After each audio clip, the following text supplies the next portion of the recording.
Hey Nutri-Tower grower community. So my name is Metzer Coates. You probably saw me in the feed there posting photos and everything. I also work for Nutri-Tower, and I've had a Nutri-Tower since the beginning of COVID. A lot of trial and error. I've lost some plants to mold like some of you guys. I've lost plants to what are they called? Spider mites, all this stuff. So there's been a lot of trial and error. And what I've noticed is that the more you keep your tower clean, the less diseases you have. And there will be diseases if you just let it be, because well, it's an ecosystem and it's alive. So there's buildups of algae that can happen. There's all sorts of different things. And if your grow stones too are getting really disgusting, you don't rinse them, well, they'll probably affect the health of the plants as well. So I just wanted to show you guys kind of a rundown of a cleaning of the tower. So today, as you can see, some of my pots are taken off because there's more cleaning to do, right? There's always some cleaning to do every week. And also we're gonna change the water because I feel like it's getting kind of dirty. So it's not that empty, but as you can see, it's pretty dirty. So we're gonna switch the water up. So yeah, dirty water. As you can see, there's also some little flies in there that came in from the window. So that's why it's always good to clean it up. I emptied it, and as you can see, it definitely needs a scrub. There's some sediments there at the bottom.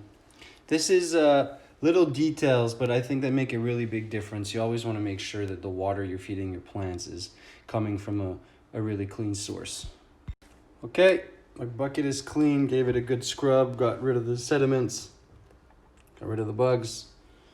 So now I just put a bit of water at the bottom, and then I'm going to add the AB formula and then keep filling it up.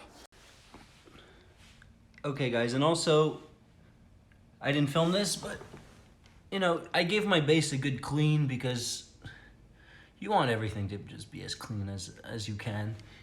These harder spots are harder to get, but they're not right in the vicinity. You always dry this off before you put it back in. And I can't really film putting the bucket in because I need both hands, but I'll show you my trick. So I have it on the ledge like this.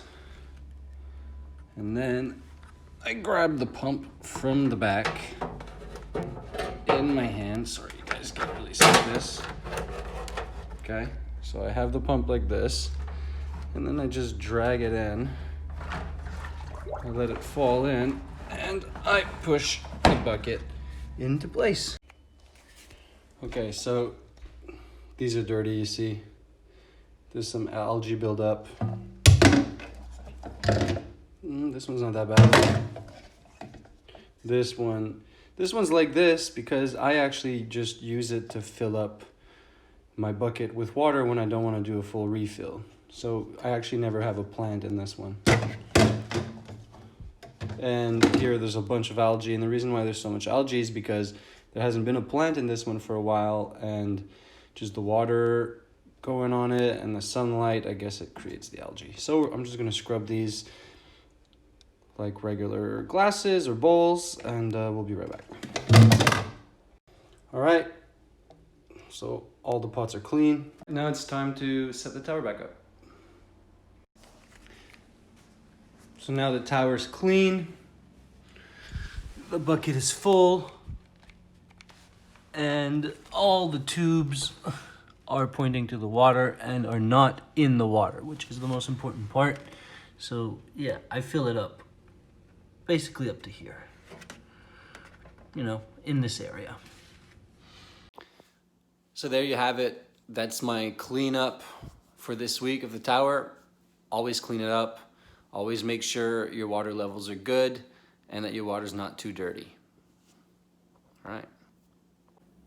And one last look of the tower.